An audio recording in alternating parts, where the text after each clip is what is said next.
I'm very pleased to welcome you to this, the first Academic Fall Forum, which we hope will become an important annual event on the CU campus.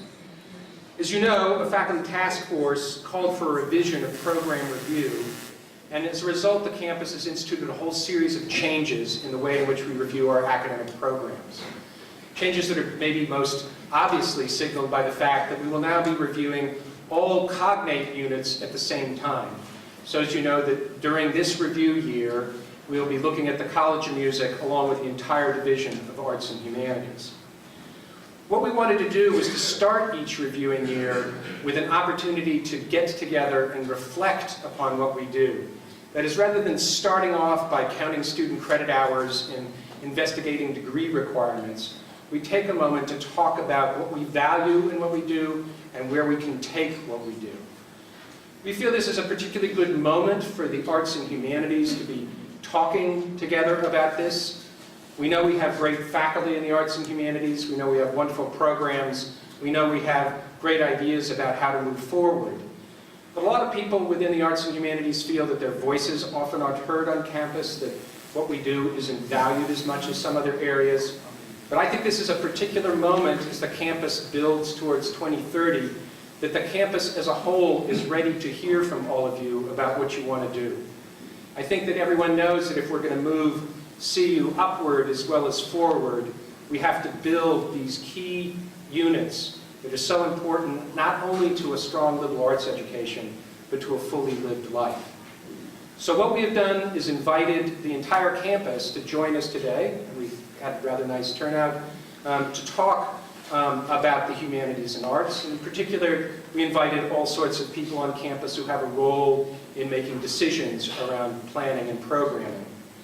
Both the Chancellor and the Provost would have liked to have been here today and sent their best, but both of them had long planned trips away from campus and couldn't be here, though the Provost is represented by the Vice Provost, Bill Kemper, who will be on the panel later today.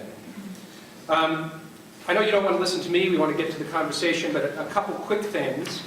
Two things we are not doing today. One, we are not talking about nuts and bolts. If you want to know about the functioning of internal review committees, you can talk to me, you can talk to Andre, but that's not what we're here to talk about. We're here to raise large questions. Secondly, we don't intend to answer these questions today. We don't imagine at the end of the day we're all going to reach a consensus and hold hands and sing songs. Instead, what the goal from our perspective of the conversation today is to come up with some additional questions, some exciting issues to pose back to the units, for them to think about not just from the unit level, but from our collective thinking about ways in which we can move the arts and humanities forward. And maybe most importantly, I want to thank the person who's made this all work, Andre Garota. Many of you will know because you're working with him as the person in my office who manages program review. Andre has done a fabulous job organizing this event, but beyond that, he's just been a key person in moving forward the changes in program review. We all owe him a great thanks. So without further ado, I'm going to turn things over to the two deans who manage the units that are under review during this year, Deans Schur and Gleason. Thanks, Jeff. I got to tell you that when I was told about this review, the first thing I said to Jeff is, I'm not going. But there's a reason why. I learned about 3 years ago that there was going to be an overhaul and change to the PRP process. And I said, great, because we also undergo a national accreditation review, reaccreditation, I might add at this point. And we had, actually with Jeff's help and understanding that this re-engineering of the process was going on, decided that this was an opportunity that doesn't come along very often. You can do the math and figure it out. Our reaccreditation process in music is every 10 years. PRP was every 7. Is it every 70 years you get to do them at the same time? So we had a self-study. We had one external team. We had the internal team from PRP, and we did a lot of work 2 years ago. And then I hear that the re-engineering includes a cluster, and guess what? You're invited. I mention this because pretty soon became clear to me how really important it was to be a part of this cluster. And with some streamlining and, of course, just updating our self-study, that this could really be an important conversation to have. And I'm really glad that we're a part of it. I represent the College of Music, and I have been here 15 years. This is my 16th as dean here at CU, which means that only Jim Williams has been a dean longer than me on this campus. And I'm mentioning it not to pull any sort of seniority, but just to say it's shocking to me how many of you I have not met, and thought that that's part of the conversation, is that we have to figure out ways in which structurally we are not inhibited, but that we are encouraged to work together. And I'll get back to that in just a minute. Realizing that I am a stranger to some of you, and you are strangers to the College of Music, some of you, it's important for you to understand that what we have at the college, and I'll just give a brief overview to familiarize those of you who don't know. We offer bachelor's through the doctorate in the College of Music. At the bachelor's level, it's a BA in music, which means there is a third of the program that must be a core curriculum, and we've adopted Arts and Sciences core for that purpose. There's a third that's in music, and those are spelled out by our faculty. And there's a third that is open and free electives. And for those of the 50 or 60 students in the program we have at any one time, they can take pretty much what they want. They really are free, except they have to be outside of music. Do they, Jim? In or out? In or out, really free. They can shape a second major. And many of them use the BA for double degrees, so we'll have the occasional engineering student, business student, journalism student, as well as arts and sciences students, though I believe that we probably have fewer A&S double majors than the others, which is surprising, perhaps not a very good situation to be in, and also something we can ask about and figure out. And then we have master's and the doctorate, and our doctorate includes not only music education, but also musicology, with emphases either in the Western historical or in ethnomusicology. And our BA can also emphasize either performance or musicology or ethnomusicology. So I'm hoping I'm giving you some thoughts about some of the possible synergies here for thinking about working together some more. There are a number of ways in which music and at least some of the arts and humanities are working together already in structured ways. And these include the reconstituting of a committee that had been active under Bruce Ekstrand when I first came here, just about 3 years ago, which is a council on the arts. And I can't recount all of the different arts and humanities groups that are there, but it includes the Center for the Humanities and the Arts. It includes film studies, the Art Museum, Art and Art History, film studies, theater and dance, the Shakespeare Festival, and I go, and my director of concerts attends as well. And we try and meet monthly. We're not always successful, but we're having these discussions at all times about what it is we can do and how we can help one another. Of course, the Center for the Humanities and the Arts is a terrific vehicle for bringing people together. We always have faculty representing the college on that particular board, and there are opportunities to do things that way. One of the most exciting projects that we have in the works is, right now we have been granted a small amount of space, I promise it's small, in the University Club in order to create an integrative box office. And one of my objectives has been to try and do what we can to throw a spotlight on the arts that can be expanded certainly to a broader definition of the arts and humanities. I don't mean to. But the box office would give us an opportunity to figure out ways where we can focus marketing on all of the performing arts on the campus and cross-market, do some cross-ticket sales, and have a very proactive integration in that sense. There are, in addition to that, other things that are going on in the RAP programs. Arts and Sciences sponsors an arts RAP, which we're involved in terms of providing some courses in music for the students in the RAP program, which doesn't appear at this time would be one for arts majors, although it might be a possibility for BA in music majors, but certainly is providing an important resident hall experience for students interested in the arts. All of this to take advantage of the very rich experiences that are available and make students aware of all of these things.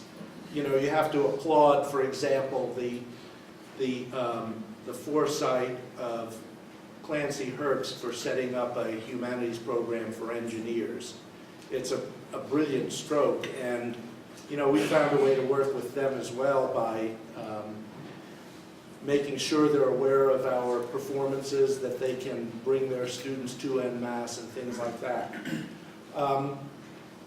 The Atlas provides a facility for us to work together on interdisciplinary projects, and there is also some of these projects happening outside of that facility. Last year we did a performance of a contemporary opera based on Sister Helen Prejean's novel, Dead Man Walking. And our opera director took advantage of the wonderful resources of talent within the College of Arts and Sciences and from the law school to have some panel discussions around capital punishment and a public debate, Q&A. Helen Prejean herself was here. It was a wonderful time. Film Studies put on the movie the night before we opened, and we really felt like we had a community of humanists and artists getting together to engage. As Jeff said, this is really a very, very good time for us to think about working together and putting more of a spotlight on the arts and the humanities right now.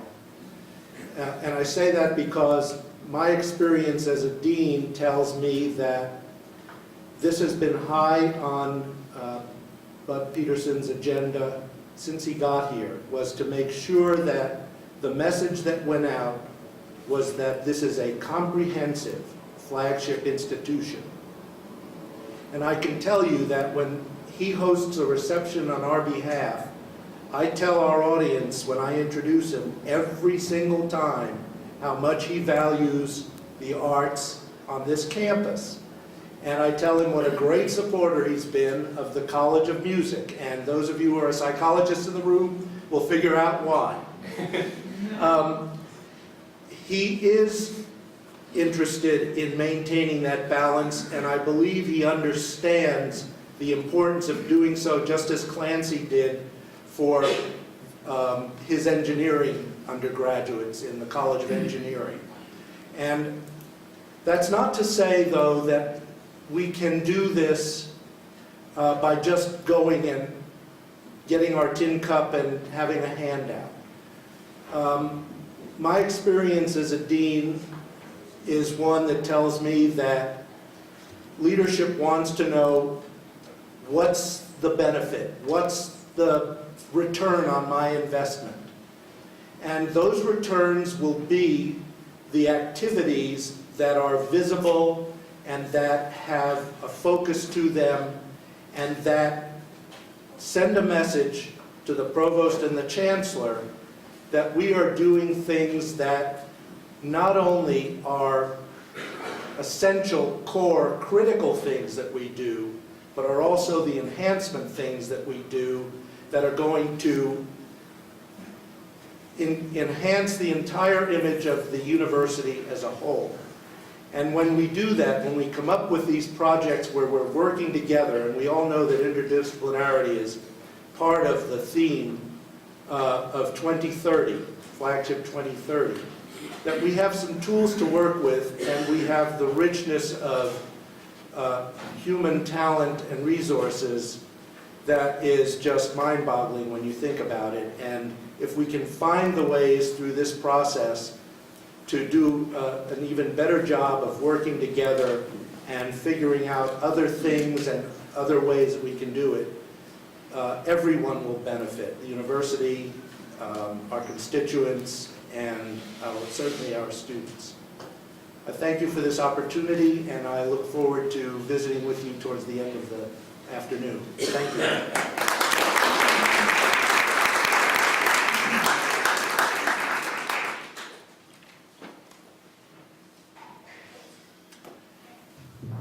Well, I realize that as a biologist standing in front of this group, the less I say, the better.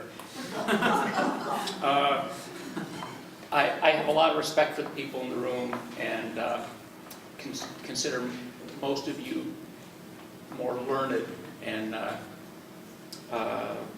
in some ways more scholarly than some of my analytic and quantitative friends, of which I include myself in that category.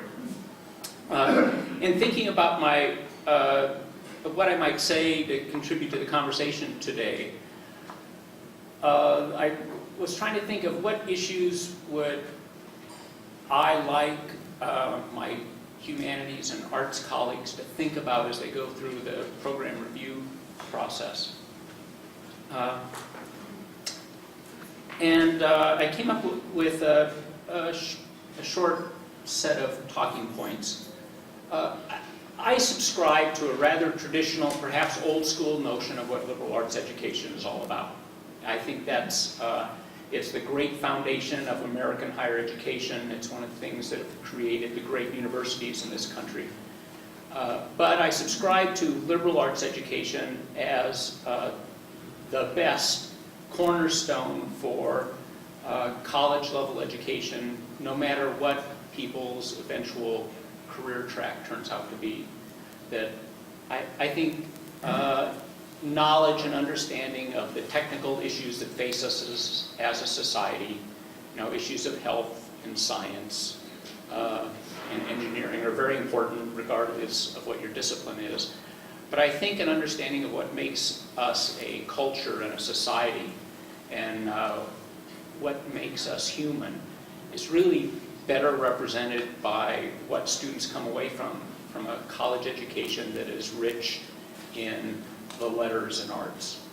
And I am troubled by the fact that I see society moving away from that viewpoint.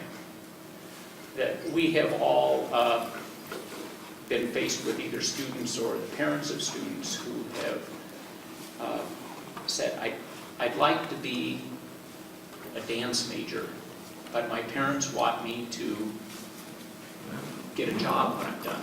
Or, every week it seems, Garrison Keillor takes a shot at English majors. Which we all chuckle when we hear him perhaps, but it stings me deeply at the message he sends to the nation about the value of an English degree. Parents send their kids to the university not so much to be complete their well-rounded education or to get a well-rounded education, but to get a job. And I think that philosophy works against the humanities and the arts. And that's unfortunate. And I think sometime as we go through a year-long investigation of the humanities, it's worth thinking about that social pressure, that social change that I think has occurred since at least the gray-haired or bald-headed folks in the room went to school themselves. I think that society places higher value on the creation of art and the creation of literature more than it does the analysis or interpretation of art and literature. I think that is unfortunate, but I think that's where society is at. So, how do we deal with it? How should you think about dealing with it? I think as you go through review, you might spend some time thinking about how to address the issue of interdisciplinarity, which is the driving force in most higher ed administrative conversations in the last 5 years, and probably for the next 5 or 10 years. Are there ways that the humanities and the arts, broadly defined, can take advantage of the boundaries between our traditional disciplines to make the disciplines more attractive to our undergraduates, our graduate students, and to society as a whole? Are there creative new multidisciplinary or interdisciplinary undergraduate programs that we should be thinking about? Does that question also apply to our graduate programs? I am a little bit concerned that in the Division of Humanities and Arts in the College of Arts and Sciences, only 46% of all the students that we accepted into a doctoral program earned their degrees in 9 years. That, there's a lot of attrition there. The average completion rate for our PhD programs in Arts and Humanities is 6.5 years, but it ranges from a low of about 5 to the high of 8 years in different disciplines within the college. I think that discourages the most, some of the most engaging and aggressive students that are contemplating graduate training. Is it really necessary that a well-trained humanist, it requires 8 years to be able to be released into the world? We don't create finished products in other disciplines in the college. I'm not sure why we need 8 years to hone a good literary humanist either. I think that's something that we ought to take a look at as a group as we go through program review. The fact that only 46% earn their degrees in nearly a decade makes me think, or ask the question of whether we're accepting the right kind of folks into our graduate programs, that so many drop out, or what we're doing wrong that so many drop out. So I think this was offered up as a vision from the dean's offices. I'm not really long on speeches on that topic. Let me leave you with, I think that the future of a great AAU research university is in its graduate programs. I think that's what makes us great nationally among our peers. And in the end, it's probably what elevates things in the eyes of society. And so if I had a vision, it would be better, greater, but maybe not larger and certainly not longer graduate programs for our doctorate and MFA programs. I think that's something that we should redesign and better hone where we put our resources in order to be able to do. I would also like, and make this as a vision for society and not the campus as a whole, a higher degree of visibility and community participation in our performing and visual arts. It bothers me that so few people go to theater and so few people will spend time in an art museum. And to the extent that we can figure out as a group how to engage the front range community, it's global thinking, but it's acting locally. I think, we start right here, and I think that will help, if not change the attitude about that I think society has about humanities and arts generally, at least will improve the local environment for all of us. This issue about how to get a job, go to college, is a troubling thing for me. Dan's college has created an office and a program to try and help music students apply their skills and talents in the business world. College of Arts and Sciences has just started fundraising to do something similarly across the humanities and arts. It's not because we want to be business school-like. I really have no interest, because I still subscribe to that liberal arts philosophy. But I think we need something as a college that we can help students say, yes, Mom, I want to be a Chinese literature specialist, or I want to be an English major, or I want to be a dance major. And the college is going to help me in my junior or senior year find a way to apply those skills and talents, which I think are quite valuable, into the real world. And so folks in the foundation in the room know that we're beginning to work on a center essentially to provide some career applications for humanities and arts. But it's also important that as you think about the more academic side of your disciplines, you know, how you design your majors, how you design your graduate programs, they help the issue out. We are a public university, we have a public mission. The public is saying they're looking for us to, you know, help their kids find work. I think that's something that we need to address while staying true to our graduate mission and research mission and creative missions, which I think are why we're all here. Thanks. Good luck over the course of the year, because there'll be dark days, I'm sure. And Graham and I are willing to pull on the oars and help however we can, as I'm sure Dan is too.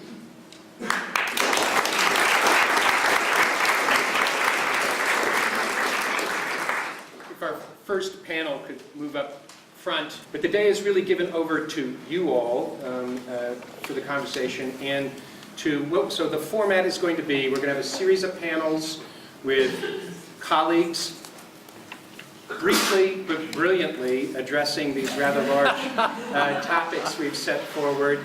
They're going to speak for about 5 minutes apiece, and then they will help conduct a conversation with all of you. We want to hear from everybody about what we should be doing, what we should be thinking about. So for our first panel, we have Michelle Ellsworth, Graham Oddie, and Laurel Rod, and I'm just going to let them take things away. And if anybody needs the mic, please.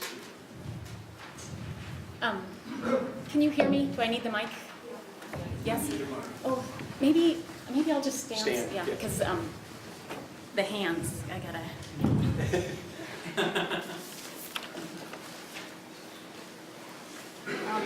Because I come from dance land, I'm going to speak specifically about the arts in this arts and humanities question. Okay. Speaking about the arts, specifically the value of the arts, I would propose that the value of the arts is comparable and very similar to the value of carbon. This is my thesis, and I know you may say, no, how can this be? You can't talk about art in this way because you can't know it like you can understand carbon biochemistry, and you can't break it down and point to things like ADP and ATP like you can in cellular metabolism to say, oh, these are key, these are huge, these are the basis of human life. But I am quite confident they are actually quite comparable. So I'm thinking art like carbon, fundamental, essential, and transformative. When I say fundamental, I mean ancient, fundamental, and key. That impulse that was left for us to witness on those caves in southern France, to spit paint out of one's mouth onto the hand, that impulse is fundamental, and it is with us today. And that hand, it wasn't there to, keep track of the herd or run some numbers. It was something else. It was to add depth and texture to the human experience. The dance, the ancient dance, the dances that we do now, as fundamental as the heartbeat. When I say essential, I would ask you to consider the siege of Leningrad.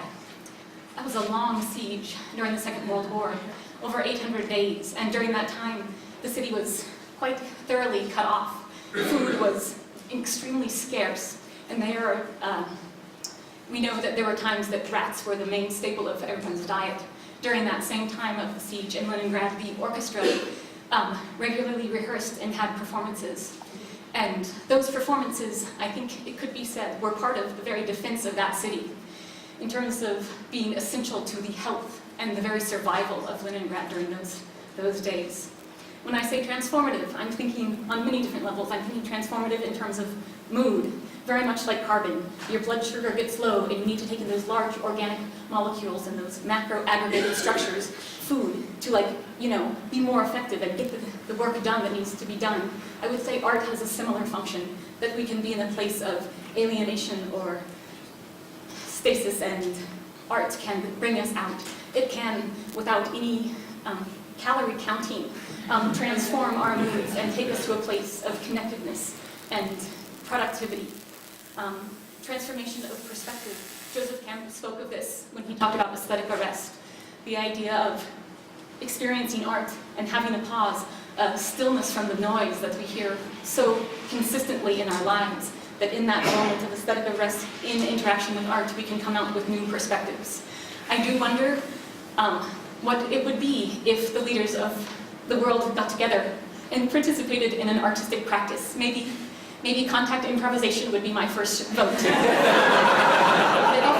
that if they could do that, that their connectedness to each other and to their own humanity and to all of us would surely change their perspectives, their policies, and their procedures. And then again, changing behaviors. I would look to people like Harriet Beecher Stowe or Jacob Riis or Solzhenitsyn or Sibelius. There are so many artists who have so clearly demonstrated the potence and power of art to transform everything from social policy to the individual human experience on that day when you hear the ode to joy and you are saved. Okay, so carbon, I know, nobody's talking about it all that much. I think that oxygen actually is a lot more like airtime in terms of being essential. Maybe science also with regard to art and science. You're like, oh yeah, science, key. But I propose that if you weren't getting some carbon, you would notice. And, and I say the same to you about art. All you have to do is imagine for a moment the planet, last 5,000 years, no art. It's just a moment to ingest that idea, how bleak and how surely the species would not have evolved. So it is my best thinking that art, essential, fundamental, transformative, key, truly one of the things that make us human, as carbon does. So there was someone who said something that I wanted to read to you, and it was Robert Motherwell. And then I'm almost done, and I'm hoping I'll try and read it fast. This was a letter to the editor by John Bradenus in 1991, and he wrote this when he was the president of New York University. But before he was president of NYU, he was a congressman. He's saying that an article about Motherwell reminded him of the artist's testimony before his congressional subcommittee on March 24th, 1970. So Bradenus says, I had telephoned Motherwell to invite him to testify at hearings on the legislation I had introduced, the Environmental Quality Education Act, to encourage teaching about the environment in schools, colleges, and universities. Motherwell said, I'm an artist, not an environmental expert. Why do you want me? I replied that I had also asked a theologian to appear because I thought it was important to establish that we were discussing matters far beyond the control of pollution of land, air, and water. We were wrestling with some of the fundamental values of life. Motherwell said, you don't sound like a congressman. I'll come. He did, and this is what he said. I am sure that scientists have or will testify to the relevant facts here and know them far better than I. I speak only as an artist. But to speak as an artist is no small thing. Most people ignorantly assume that artists are the decorators of our human existence, the aesthetes to whom the cultivated may turn when the real business of the day is done. But actually, what an artist is a person skilled in expressing human feelings. Far from being merely decorative, the artist's awareness is one of the few guardians of the inherent sanity and equilibrium of the human spirit that we have. As an artist, I am used to being regarded as a somewhat eccentric maker of refined but rather unintelligible objects of perception. Actually, those objects contain a murderous rage of what passes for the business of everyday life, A life so dehumanized, so atrophied in its responsibility that it cannot even recognize a statement as subtle and complicated as the human spirit it is meant to represent. I am as well, at other times, an expresser of adoration for the miracle of the world that has colors, meaningful shapes as spaces that may exhibit the real expansion of the human spirit as it moves and has its being. Thank you.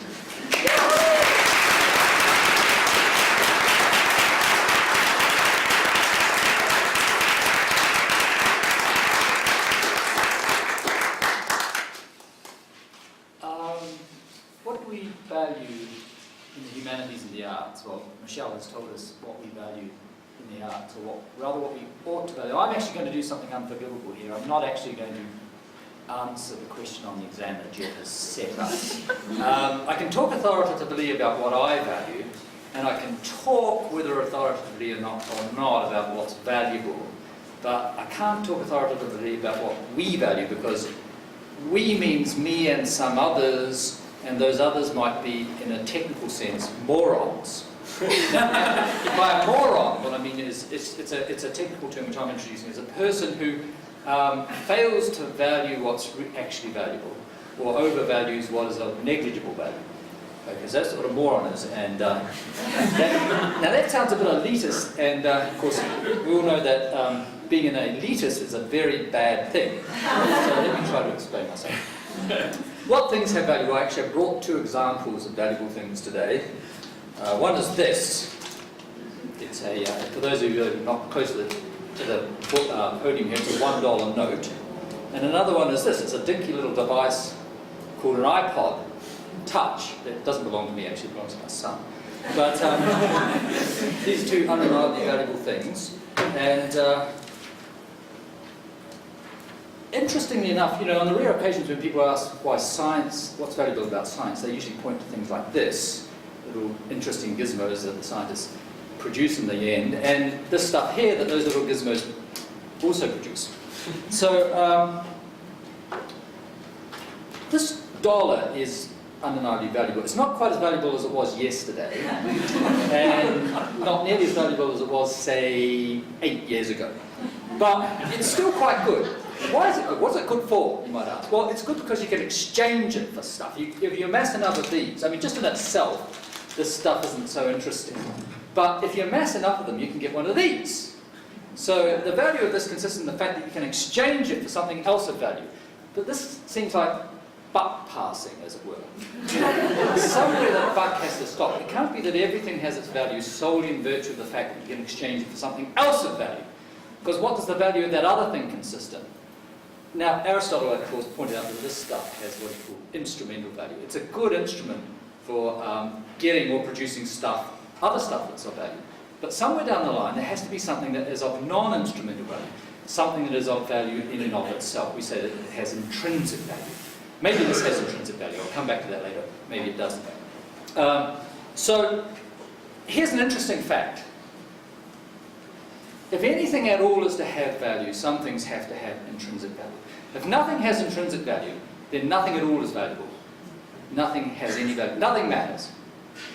Not what we do, not what the scientists do, not what they do on Wall Street, nothing. So that's a kind of stark dilemma, and very few people are willing to accept that nothing at all has any value. So I've established something here that some things have value. Some things have intrinsic value, at least for those of you who... Thank you, Graham, for that little lecture in Value Theory 101. Okay. Now the question, what is good? Or what is good about that? What's that good for? Embodies an assumption. The assumption is that the thing in question is not obviously intrinsically good. Now there's a very common and subtle mistake that people always make here. That if something of value, if the value of something is not obvious to everybody, if it doesn't lie immediately on the surface, then that thing cannot be of intrinsic value. So, you know, most people agree that happiness is a value, pleasure is a value, that's obvious, you know. But if it's not obvious to me what the value of something is, then it can't be intrinsically valuable. And that's just false. Not everything that is of intrinsic value seems intrinsically valuable to everyone. And it's this mistake which often leads people into really silly justifications for the humanities and the arts. They say things like, If you study philosophy or literature or history, then you will learn these great skills. You can think critically, you can reason soundly or talk plausibly, and that will enable you to go into law or business, and then of course you can earn a lot of money. So the request for a justification leads pretty quickly to the conclusion that the arts and humanities here are instrumentally good only. And when you think about it, it's both stupid and dangerous. It's stupid because earning this stuff is clearly only instrumentally valuable. It's not of intrinsic value. And it's dangerous because obsessing about the instrumental value of studying the arts and humanities will deprive us of one of the very things that makes life worth living. Now, the case of the arts is very straightforward. Michelle has made it. She said, imagine the last 5,000 years without art. I had a very similar thought experiment. I mean, Manhattan's one of the greatest urban centres in the world. Take Manhattan and take away all the art museums, take away the galleries, take away the Lincoln Center, take away Carnegie Hall, the Guggenheim, take all that stuff away, the theatres, take all that away. What are you left with? You're left with Wall Street. That's what you're left with. So I rest the case for the intrinsic value of the art. So that's straightforward. Pursuing the arts is clearly intrinsically valuable. But that leaves most of us humanists out of the picture. What good are we for? Now, I'm always amused when the university press office releases some really interesting discovery that the scientists made. So, for example, when Cornell and Wyman discovered this, had that really neat experiment to show that Bose and Einstein were right, that matter is this really spooky stuff at the quantum level. Amazing result. The press office said, you know, they got this result, Einstein Bose predicted it 80 years ago, and this might really lead to really good applications in superconductivity down the line. Now, I don't think that was in Cornell or Wyman's mind when they started out. They were really just interested. How does this weird thing, the universe, work? We want to know how this thing works. And that's because, like all of us here, we actually think that knowledge is valuable. Knowledge is, we think in a university, intrinsically valuable. It's not only valuable because it leads to this stuff or this stuff. It's actually intrinsically valuable. Now, there's this great story about Michael Faraday that, you know, he invented the theory of magnetism and electricity back in the early 19th century. And he used to go around in these public demonstrations showing people this cool stuff about electricity and magnetism. And occasionally somebody would ask him, you know, that's all very interesting, Mr. Faraday, but what is it good for? And his response was, well, madam, what is the good of a newborn baby? What use is a newborn baby? Now, what's the point of this story? Some people, and this perplexes me, some people think that Faraday meant that the field was in its infancy and that one day it would bear some practical fruit, like this iPod. But is Faraday's interlocutor being invited to say, look, I agree this baby is totally useless at the moment. At the moment it is, in the words of a character in Tom Stoller's play Jumpers, it is a little noise, shit and spit machine. And that's all it's good for at the moment. But one day it will grow into a really interesting being like you or me, who is of some use, and that's why I put up with it now. I don't think that was what Faraday was after. I think what Faraday was saying was that this knowledge of magnetism and electricity is really interesting stuff. It's valuable in itself, even if it has no other uses. So we can agree then, I think, that knowledge is, at least knowledge of interesting stuff, is valuable. And the humanities are, and this is kind of a controversial thesis, but one which, you know, I'll die for. The humanities are after knowledge. They cultivate the cognitive value of knowledge, of truth, reason, evidence, intellectual integrity, and so on. And that we share with all the other pure disciplines of the university. But what's distinctive of the humanities? Now, what I want to suggest here is perhaps also slightly controversial, that the distinctive subject matter of the humanities is largely the value of things. We study the good. For a start, the subject matter of much of the humanities are the very same intrinsically valuable creative works that Michelle has been talking about. Visual art, music, literature of all sorts. Knowledge is valuable, but knowledge of what is itself intrinsically valuable is especially intrinsically valuable. But knowledge implies much more than amassing true beliefs. It means having true beliefs that are sensitive to reason and experience. We train people to have knowledge of what's valuable by exposing them to the finest products of the human spirit and hopefully enabling them to respond appropriately to them. To have the right experiential responses to value, we're cultivating their minds and spirits to be appropriately sensitive to what is good. Now, I don't want to give the impression that we always know what's good or that it's an easy task. It's not, it's hard, we're fallible. and rational people, rational sensitive people can reasonably disagree about these matters. So the take-home facts. There's no value without some things of intrinsic value. The creative arts are clearly a locus of intrinsic value, and their cultivation requires no further justification. But universities endorse the intrinsic value of knowledge, and by extension, the value of knowledge of the good itself. The humanities are, in large part, about the cultivation and transmission and preservation of knowledge of the good. And I don't think, in the end, there's really anything more important than that. If anything was sacred at all, then that would be sacred. And, you know, this iPod, the problem with an iPod is that just sitting there in your hand is no good at all. You've got to put something on it. You've got to put something good on it. And to put something good on it, you have to know the difference between the good and crap.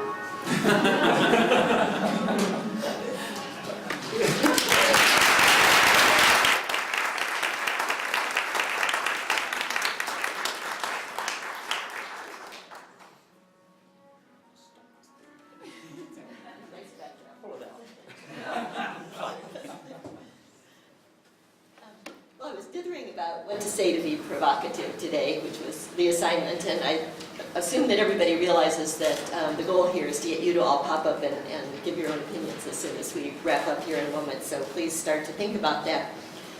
Anyway, provocative is not an adjective that I normally apply to myself, but a colleague reminded me that a few years ago I gave a talk at the National Council of Organizations of Less Commonly Taught Languages, or Nickel-Tickle, in which I used the Buddhist concept of dependent origination that holds that all dharmas, or that is everything in the world, is empty, or in other words, that they don't exist, except in that they're inextricably linked to everything else in the universe. And I thought, I'm not going to dwell on this extensively, but I thought that idea might be equally appropriate for this audience from disparate units. As we talk about our joint enterprise, I wanted to at least drop it into the conversation. Rather than focus on that, I'm just going to briefly outline two other arguments for the value of the humanities and the arts to the mission of the university, as well as to our individual lives and our collective futures. I do believe that these are both valid arguments and they resonate with me, though I think they certainly appeal differently to different audiences. I think that's something that we probably need to be thinking about as we're writing our reviews of ourselves. The first argument is centered on the human imagination and the ways in which studying the humanities and the arts both expands the power of the human imagination and helps us overcome individual limitations, and at the same time provides tools ranging from academic prose to film to performance to sculpture, etc., that facilitate the transmission of those imaginations, or those imaginings, from one person to another.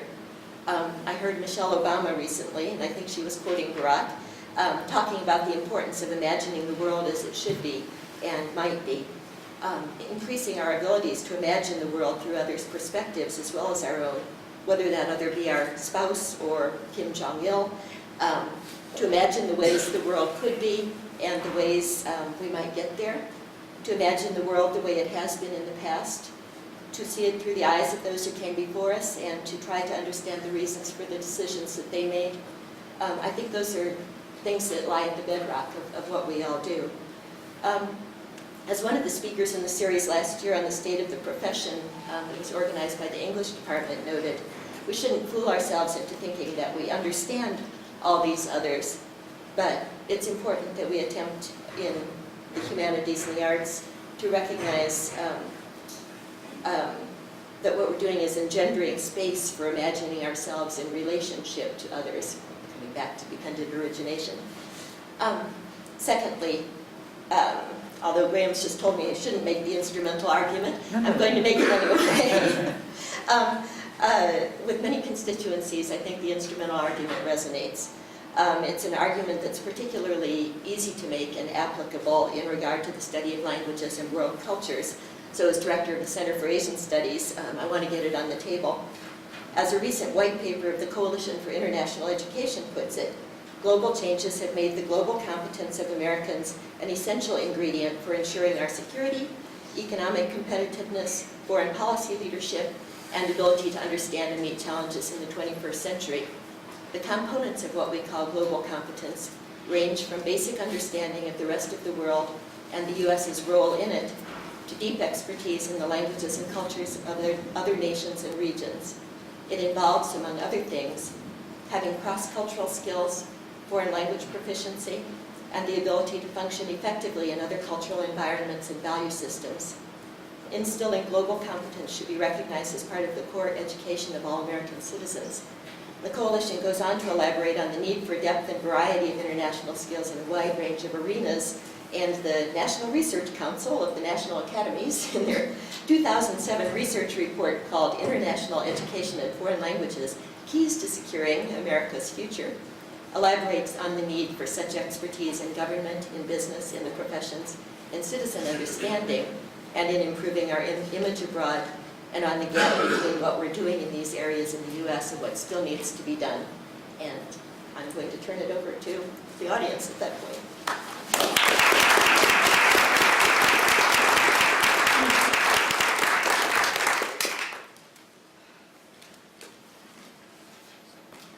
So we'll take questions, brickbats, arguments. Other Yeah. ideas? Graham, I have to point out to you that Europe also has Yankee Stadium. Oh, they just started tearing that down, sorry. Oh, And Central Park. yeah. Isn't that, there's not in Manhattan though, is it? It's in the Bronx. That's right.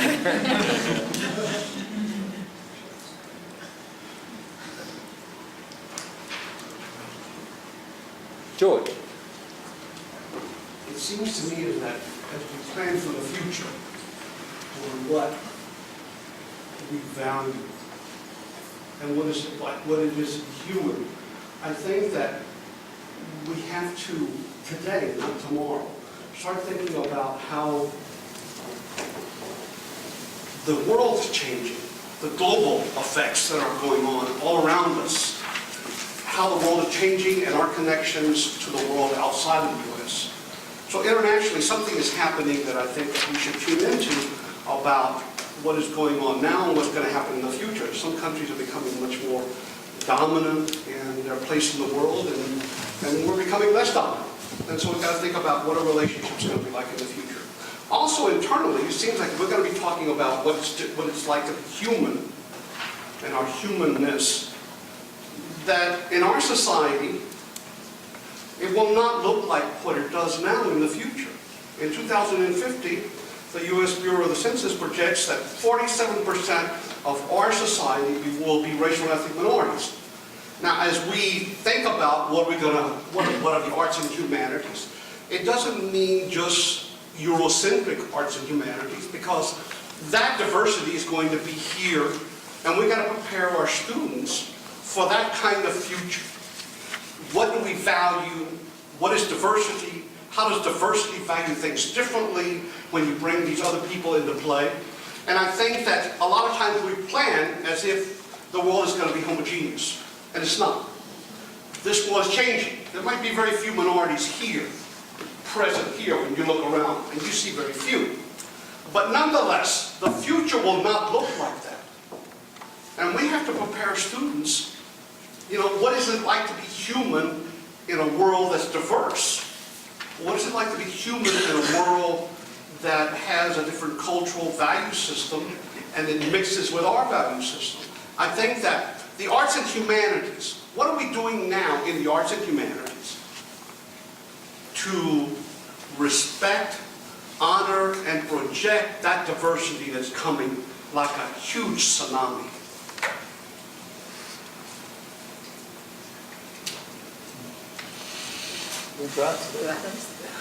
No, we're not necessarily answering questions. I think I'd rather hear comments. Well, I agree with George. And so, of course, there's things to do in terms of who's teaching here, what's being taught, and there are things to do with the resources that are used for teaching that can help connect students to that reality. And George does a great deal of bringing students places, bringing people here. The library, the museum, which I'm the director of, I think is so key. We can talk about Africa, but if we can show them African sculpture, and ideally also have an Africanist, an African art historian. That's just one example. That can be realized. And then in addition, our chancellor's ambition that we have mandatory international study, so that but when the student is going to Africa, and that's just one example, they may have already learned about African sculpture. So anyhow, that was a concrete example I wanted to follow up. And of course, they should learn about a specific kind of African sculpture, not just African sculpture. Many, many, many cultures, many countries, many religions, many histories, many times. So I want to make a very powerful case for developing the art history program. This is one of the few states that I've ever been in that does not have a PhD program in art history anywhere in the entire state. So if we want to look at visual culture, which of course connects with many, many disciplines, it connects with English, it connects with history, and it's something everyone talks about in terms of interdisciplinarity. We're missing, there are things we're missing here. So in addition to the great vision that's being brought forward, I think today we should get also at some big picture reality things that we might have to face and want to do and work on. So I'm just throwing one out. And again, I like Graham's frame because what I've heard about why it's not here was always the instrumental argument that you have to make a case with the state that there are jobs. And that case could never have been persuasively made. I would argue if you have to make the instrumental argument, make it. And in fact, we're at a moment where our state's population is going to be double within 15 years. Probably it's a tremendous growth. Our cultural institutions are growing, and we need to prepare students to be able to participate in, form, and get jobs working with them. So again, this probably has lots and lots of echoes across other fields. I'm just using one example. But I think we should push forward with ambition to want to rival those great arts and humanities programs. So we should look very seriously at what we don't have here. And I know that's happening. It's happening in Asian studies and all the languages that are being taught, but there are other areas. So I hope others will come forward with other statements like that. Can I just make one very quick clarification? I didn't really mean to diss the instrumental arguments. I think we need all the arguments we can get. Just don't make the instrumental argument alone, because then, if it turns out that something else can do this job better of training people in critical schools, then we've lost the ground to stand on. Martha and then David. Yeah, I certainly think the points that have been made are really, really important but I was sort of going to move off in a slightly different direction. I think one of the things that's really valuable about the three presentations is how we see how people from different disciplines can speak powerfully and directly to all of us. And so we can participate in a conversation that crosses disciplinary boundaries.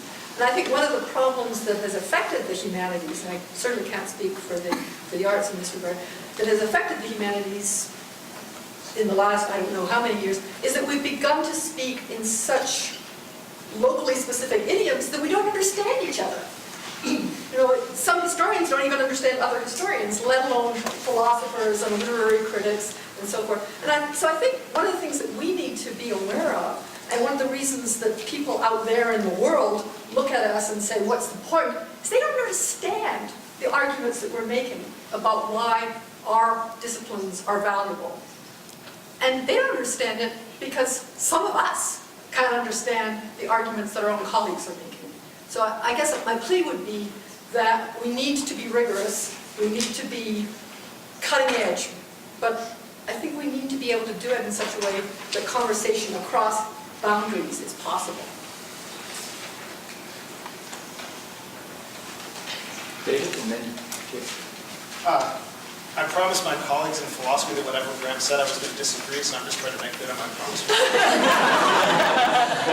No, I wanted to say something. It's going to sound a little nitpicky, but I think it actually points to me a pretty big concern about the way faculty are assessed in the arts and humanities for things like tenure and promotion and so forth. So the nitpicky point is, I'm not really sure I'd want to say art or knowledge itself is intrinsically valuable. I think it's valuable to the extent that it enables people to have certain sorts of experiences. So, you know, if you write a symphony and no one ever hears it, or you write a great book and no one ever reads it, I mean, some people might say the world is still intrinsically a better place, but it's, you know, that's not clear to me. So that's the little nitpicky point. But the lesson... We'll talk about that later. Yes, and I guess I'm repeating myself. But the lesson I wanted to extract from this has to do with the fact that there's relatively little incentive within academia to take the knowledge or the art that you're producing and present it in a way that's accessible to the general public, as opposed to making it accessible to the handful of experts in your sort of area. So I was thinking about, you know, like on my CV, if I get invited to give a talk at a philosophy department and maybe 10 people show up, but it's a good philosophy department, that looks really good on my CV, okay? I get invited by a student group, participate in a public debate. Hundreds of people come. People from churches are bussed in. There's students. There's people, you know, there's members of the community. And so lots more people get exposed to, you know, philosophical reasoning, and I bring in some things that I would do in higher level courses and so forth.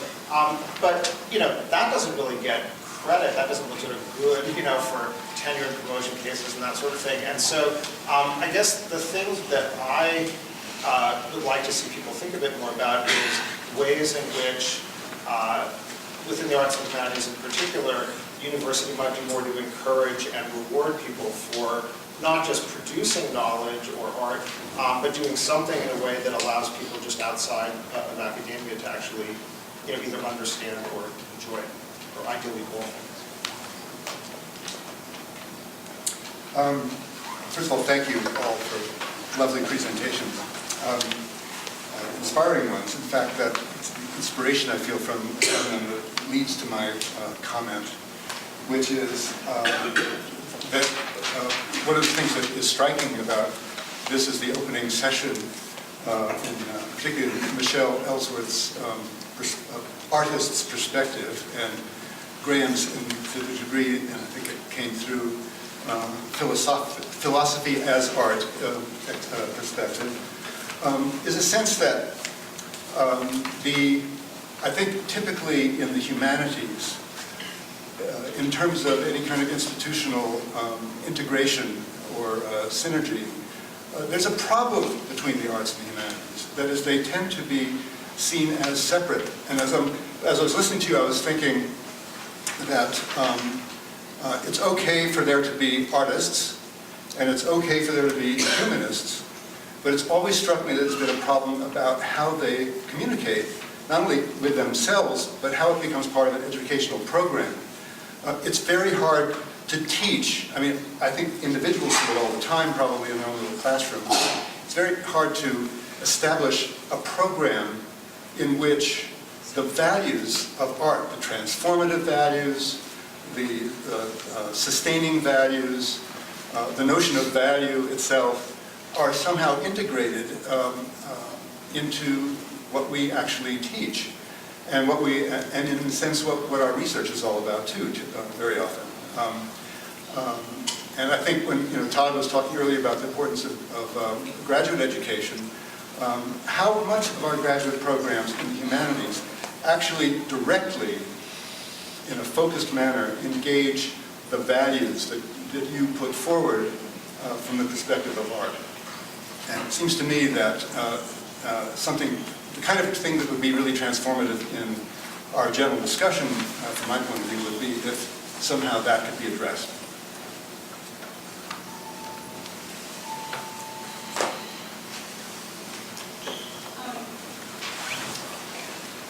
What I wanted to draw attention to is the irony in the question of asking the arts and humanities to justify itself.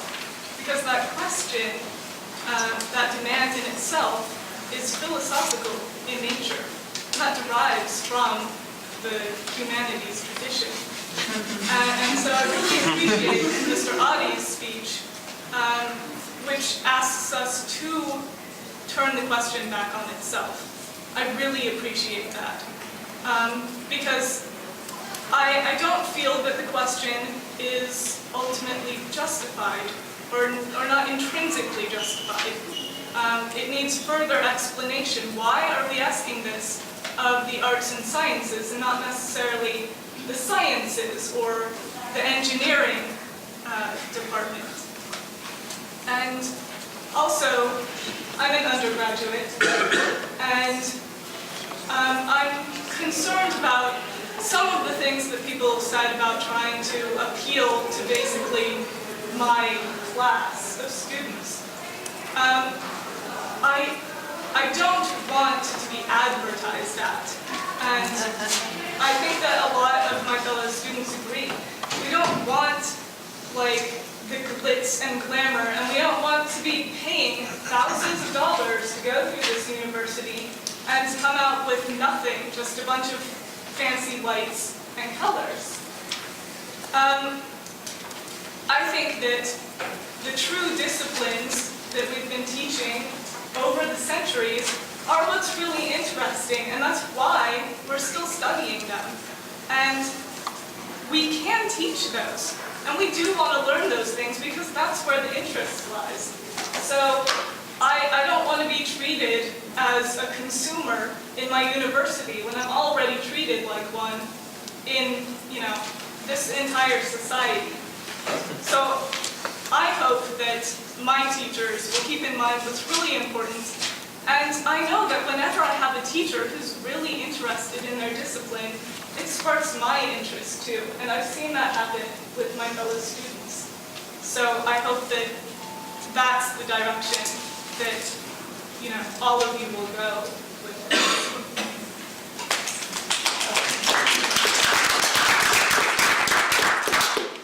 Thank you for that comment. Thanks for all the comments. We're going to take a break here, just a little transitional. So, yes, we hope that universities are places that are not run like businesses, particularly when we see the way businesses are run. But I think, this has been a great start for thinking about things we're going to continue to think about today, the change in population within the country, of globalization that Laurel and George and others talked about, the very question of value, whether the kind of philosophical question that Graham raised, or the more practical questions of how we value each other in an annual merit process that David raised. These are both abstract and very concrete issues to take up. And then the questions about language, how we speak to each other and how do we speak to others. And my answer to that was just at every board meeting, Michelle should do a presentation. So let's take about a 10-minute break and we'll gather again for the next panel. Thank you all very much.